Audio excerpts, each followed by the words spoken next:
Julie Wafay. Now she's Julie Angus, the Mrs. in the Mr. and Mrs. Daredevil Act, which is Colin and Julie Angus. You can pick this book up in the bookstore. His achievement was this epic 2-year circumnavigation of the globe under human power. And hers was to be the first woman who rowed across the Atlantic from mainland to mainland. Colin actually was with us a couple of years ago. He spoke at IdeaCity 2009, and Julie, luckily, is with us today. Julie. Thanks, Moses. Thanks. I'm really excited to be here at IdeaCity this year, and thanks to Moses and his crew for inviting me. And it's a privilege to be included in this group. Greg and Martin are very inspirational people. I love how IdeaCity started off this year with Matt Ridley's talk on optimism, and I think that's a really important perspective to have, especially when we're talking about the environment, because there are so many things to celebrate, so many successes that we've had in preserving our environment.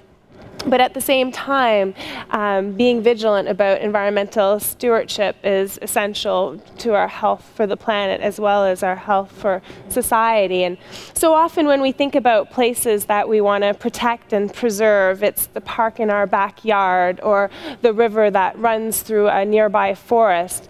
It's the places that are out of sight are the ones that perhaps aren't at the forefront of our thoughts. And that's the problem with the ocean. It covers almost 2/3 of our planet, yet most of it we will never see. But it is a part of our environment that's facing threats from a number of different areas: acidification, pollution, overfishing, global warming. And so when I first thought about rowing across the Atlantic Ocean, that was one of the things that appealed to me, this idea that I would have the opportunity to visit this very remote environment, that I would experience it in this incredibly intimate way, slowly traveling across it, being powered just by the strength of my own arms and legs. And now, I didn't grow up as an adventurer. I didn't even play table tennis. In fact, my parents were very overprotective. I was an only child. They were always worried that I would hurt myself. So the only trophies I brought home were for math contests. Nonetheless, my parents instilled in me this curiosity about my surroundings and this belief that I should pursue that curiosity. And so that led to, first of all, a career in science. And, well, then it led to this, which they were far less happy about. And when I first decided that I wanted to row across the Atlantic Ocean and to do something that no woman had done before, there were lots of reasons why I couldn't do it or shouldn't do it, and probably at the forefront was the fact that I couldn't row. But you know, whenever there's a hurdle, there's a way to get over that. And I spent a year training, rowing with the Vancouver Rowing Club, first learning how to row and then building up my endurance, and then gaining all the skills necessary to cross an ocean, which is a lot, learning about offshore travel. And at first I wanted to travel with a friend of mine, Kathy, but she changed her mind, and instead I traveled with my boyfriend at the time, husband now, Colin. And now, there are lots of reasons why you might not choose to row across an ocean with the person that you love. First of all, your boat is very small. The cabin that you're in is about the size of your kitchen table. So imagine crawling underneath your kitchen table with your significant other and staying there for 5 months. Colin was on an expedition traveling around the world at that time, so what I did is I flew to Moscow with my bicycle and I cycled with him from Moscow to Lisbon, Portugal, and that's where our row would start. So the type of rowboat that we used is, it's quite different from, you know, your dory-style boat. It's especially made for ocean rowing. It's got a few special features. Like it's got a waterproof cabin. It's self-righting, so if you do capsize, theoretically, the boat should right itself. It has solar panels, it has a lot of storage, and of course it has 2 rowing seats and a few pairs of oars. And the route that we would follow was from Lisbon, Portugal to Limon, Costa Rica. It's an enormous distance, almost 10,000 kilometers. There's lots of things to take into consideration, such as weather and the hurricane season. So there's a lot of planning that went into this. And when we finally left on September 22nd, it was so exciting to be on the ocean. All this planning was behind us, and suddenly we had this huge adventure in front of us. And we just had to row, and we had this physical challenge. And that feeling of elation lasted for about 2 hours. And then we moved away from the shelter of the shore, and the huge swell of the ocean started lifting and lowering our boat. And, well, I felt horribly seasick. And it was very difficult getting used to life on the boat. And that first night, seeing the lights of Lisbon fade away and knowing that we would be alone in this boat until we crossed the Atlantic Ocean was terrifying. And slowly we got used to life on the rowboat. And a typical day on the rowboat is you row for 2 hours, and then your partner rows for 2 hours. And you do this all day. So you're rowing 12 hours a day, 24 hours a day in total. The boat is being rowed. When you're not rowing, you're in the cabin. You're making meals. You're navigating. You're taking pictures, video, all sorts of other things.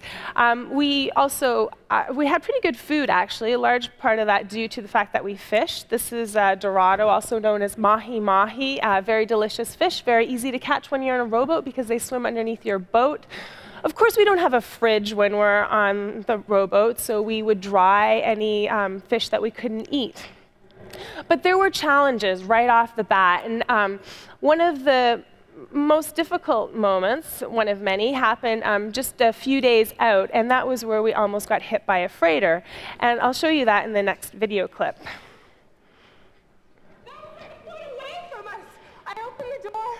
I looked inside and I saw that all I saw was the side of the freighter. It was a foot away.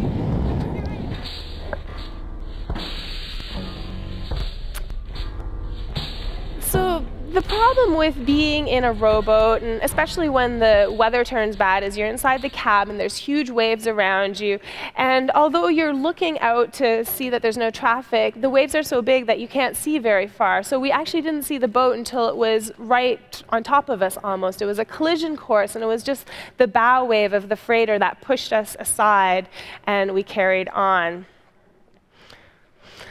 And slowly we were making our way across the Atlantic, and the weather improved, and we were out there rowing, and it became quite calm and enjoyable, and then the weather changed, and it got a little bit less enjoyable. And we had a satellite phone, so I called my parents. I called my dad quite regularly because he was really worried about me, understandably. And this one time I called him, and I said, "Oh, Dad, everything's okay." And he said, "No, Julie, it is not okay. I just heard on the radio that a hurricane formed on the part of the ocean that has never before had a hurricane, exactly where you are." And at first, I didn't believe my dad. I thought that he must be mistaken. So we called the National Hurricane Center in Florida.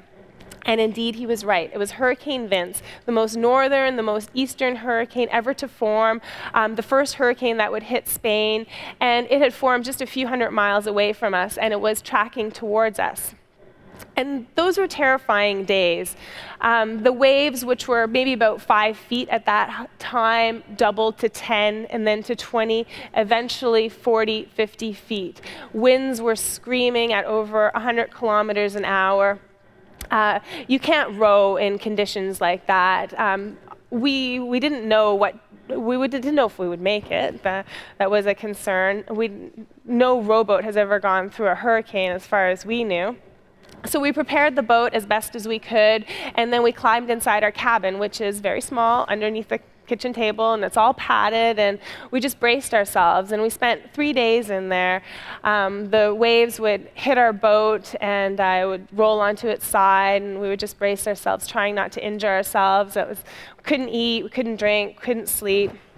And eventually the weather subsided, and Vince passed over us, and we were out there rowing again. And we thought, well, that's it. We've gone through a hurricane and a rowboat. It's just going to get better after this. We can't have anything worse than that. Well, lo and behold, it was the worst hurricane season in history. It was the year of Katrina. There were more hurricanes than any other year, most intense storms, and quite a few unusual storms. And so we did, in fact, get hit by a second hurricane. But the good thing about going through one hurricane is you learn a few things. And in this video clip, I'll demonstrate one of those lessons. Well, we've got another hurricane coming towards us, and we've done everything we possibly can to prepare the boat. We've battened down the hatches, we've secured down loose gear, tied everything, screwed down the hatches inside the cabin, and now it's just a waiting game. And the biggest danger if the boat does roll is getting slammed into the walls, and in order to protect, and getting broken bones or even head injuries. To protect our heads, we've actually fastened helmets, which we've made from pantyhose, and we've stuffed the interior with clothing, and so if we do end up banging our heads against the wall, it will actually protect us somewhat, much better than not having anything at all. So it always seems like I'm talking about the scary moments of this trip. My book was called Rowboat in a Hurricane, but the actual reason that we go out there and explore is for the other times, to experience the environment and to enjoy the wildlife that we see. And that was probably one of the most special things about the Atlantic Ocean, is the wildlife that we experienced. And it was really phenomenal. I mean, we didn't know how many marine mammals or fish we would see before leaving, but we saw quite a few whales. They would surface near us and then submerge and swim underneath the boat. Quite a few turtles as well. Most of them were quite shy, but we had a couple of guys that were pretty big and loved the barnacles growing on the hull of our boat. It's a little salad bar. Flying fish are amazing. It is incredible to watch a school of flying fish come out of the water and take to the air and just soar for 50 feet through the air. And of course, birds like the magnificent frigate bird as we approached land, and a few other types as we were farther out at sea. But my favorite animal of all was these little fish. They're called triggerfish, and they followed our boat for thousands of kilometers.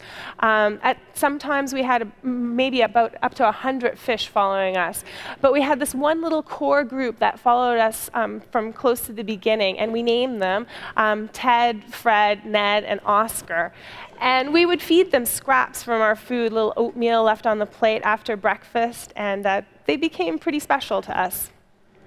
The thing about going on a journey like this, about taking on a challenge that really pushes your boundaries, about following your dream, is that sometimes people will say what you're doing is impossible. And you know, Greg mentioned that in his presentation.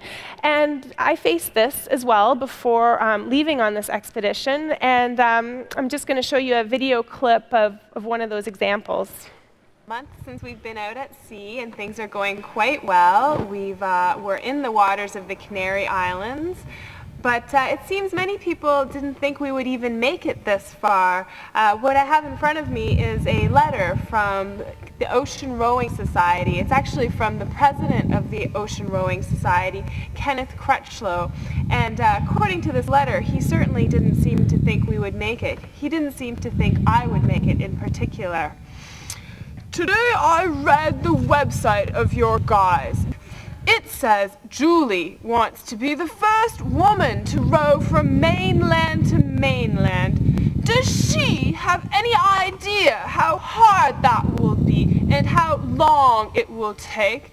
We do not know each other. It is my style to be direct and not to beat about the bush. What your crew is suggesting doing is way out there at the limits of physical endurance. I do not get the feeling they really know what they are getting into. It seems they are prepared to arrive in Portugal, load a few tins of beans on the boat and away. I like beans. To be honest, I do not get the feeling the row is well planned and properly equipped. If you are not properly funded and equipped, don't leave. Go home. that was Kenneth Crutchlow, president of the Ocean Rowing Society, showing his support for our row across the Atlantic Ocean.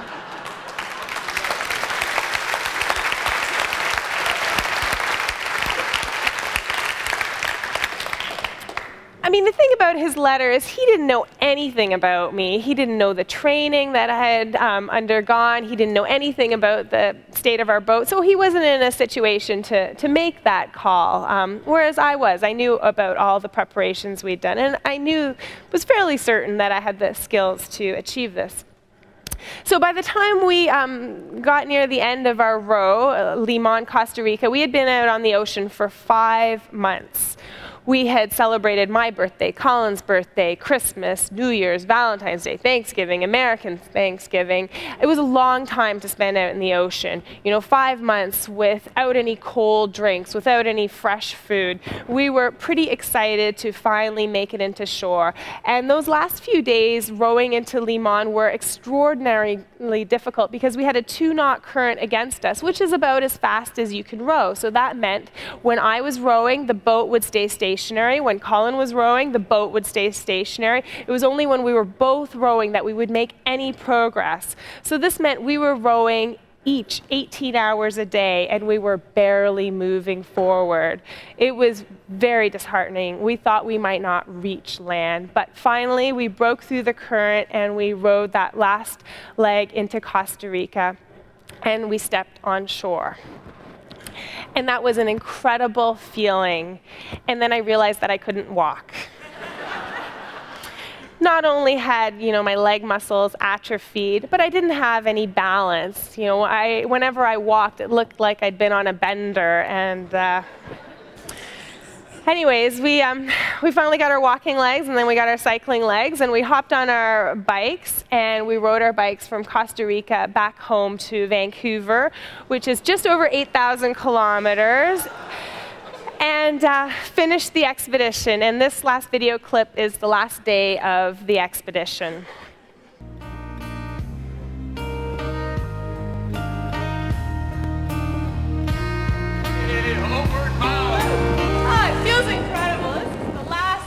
We're about 8 kilometers away from the finish line. We've got all these wonderful people that have come out and joined us for the final moment. It feels completely amazing that 43,000 kilometers behind us and about 5 ahead of us.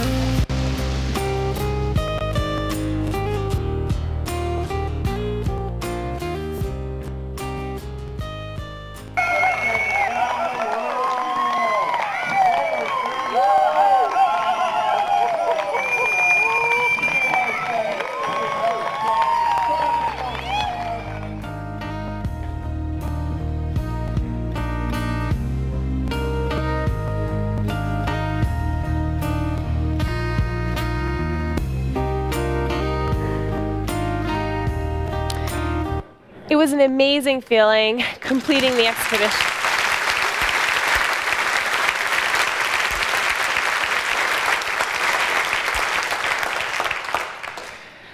We had learned so much about ourselves and about the environment that we traveled through. We learned that we got along quite well and ended up getting married. But when we finished this expedition, people would ask, well, what could you possibly do next? What could be more challenging, require more planning, more dedication than that? And well,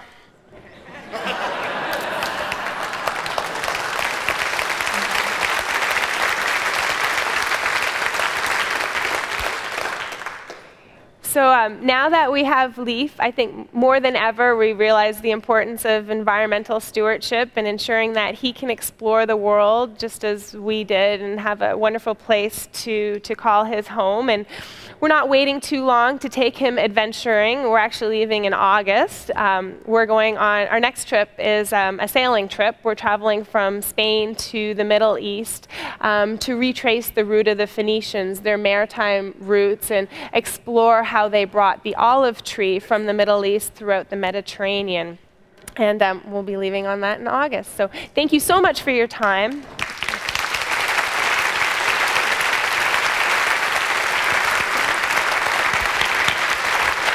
Thank you, Moses. Thank you. Thank you. Let me take a picture. Oh.